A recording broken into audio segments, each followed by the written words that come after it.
this is Annette, and following my previous video about the recruiting process at Apple, today's video will be sharing my resume that got me my internship at Apple, as well as a variety of other tech roles at companies like KPMG, Bloomberg, and JPMorgan. As I walk through my resume, I'll also be covering some common resume mistakes and overall tips for you to stand out in the competitive job market. So the first part of the resume is the personal info section, and here I have my phone number followed by my LinkedIn URL and my email address. So for the LinkedIn URL, just make sure that your profile is up to date and professional.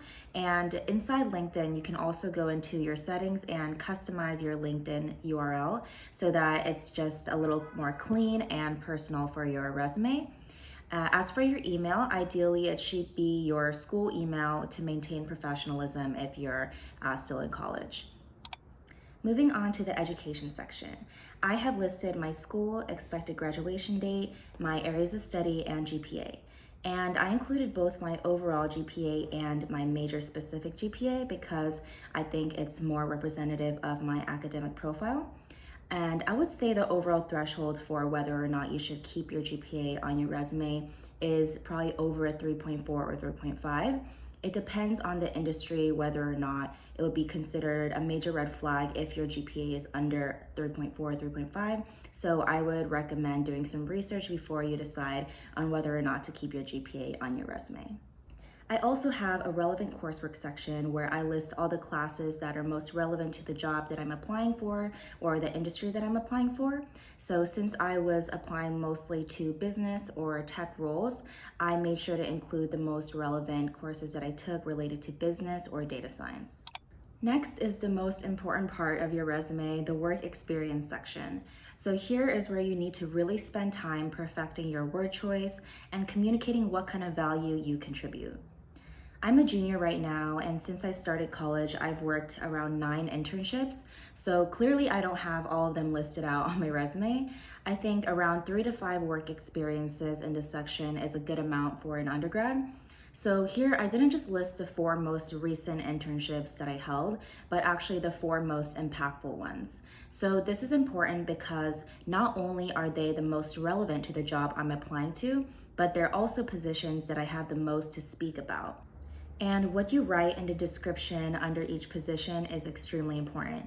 Make sure you're using action verbs in the beginning of your bullets and be pretty straightforward and direct in your writing because you have to remember that recruiters are only looking at your resume for just a few seconds. Also, try to include any quantitative depictions of the work that you did. For example, you can write that you grew a company's digital presence. However, it's hard to picture what exactly you did unless you include by what %, within what time frame, and how you did this. An easy way for you to incorporate this into your resume is by following the XYZ format. The XYZ format is accomplished X as measured by Y by doing Z. If you follow this format, it's quite simple to incorporate all the important softwares, the numbers, timeframes, and really paint a picture for recruiters of what exactly you did at your previous company. So after work experience is involvement. This section is often called leadership experience, activities, or extracurriculars, whatever, but I said involvement just because it was general enough to include everything I wanted to include here. So I put anything that I did that was related to me being a student at NYU. So I have my research position at NYU Stern's marketing department, my leadership position at a school club, and my participation in a school-related case competition. Personally, I think that this section really adds some personality to my resume because it shows the areas that I'm most passionate about and what kind of things I'm involved in on the day-to-day outside of just my classes or internships. So in your involvement or extracurricular section, you can include anything from your involvement in a school club, any significant side projects that you worked on inside or outside of class, or things like volunteer work. So pretty much anything that you think adds to your experience other than things like internships or part-time jobs. And last is the skills section. Here I divided the section into certifications and general skills. And overall, I really emphasize technicals because although I'm not in a technical role, I am applying in the tech industry. So in listing, I prioritized the strongest or most relevant skills, such as various coding languages or my Google Data Analytics certification. And I listed skills like languages last because it's least relevant.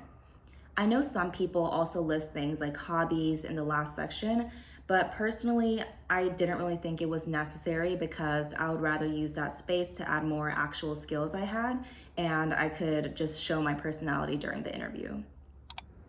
Now moving on to some overall tips to improve your resume. First, make sure to double, triple check that your resume is clean of any spelling or grammatical errors. This is probably the most obvious yet overlooked point. You'd be surprised how many times I'll be looking over a friend's resume and I see that a class is spelled incorrectly, the subject verbs don't agree, or they included a period at the end of a bullet point. So just make sure to catch on to those little things so you're giving yourself the best opportunity when you're applying. My next tip is actually using this website called vmock.com. And I found out about this website through my school's career center, but basically you can just upload your resume and it will generate feedback on what exactly you should improve on your resume and in what lines. For example, if your second bullet point on your third experience in your work experience section is a little bit too vague, or the words aren't strong enough, or you didn't include enough like quantitative statistics, then it will say exactly that and you will know exactly what to fix. And after kind of going through your resume, the system will give you a score out of 100. And I would aim to score at least a 95% on this generated feedback just to make sure that your resume is strong before you apply to the jobs that you want. My last tip is to make sure that you can speak on every single thing that you have listed on your resume. Just whether it be your classes, why you chose to study what you study, or just going into depth on a specific bullet you wrote under your work experience. Everything you write should be very representative of you in order to increase your chances of success in the interview process or just in the recruiting process overall.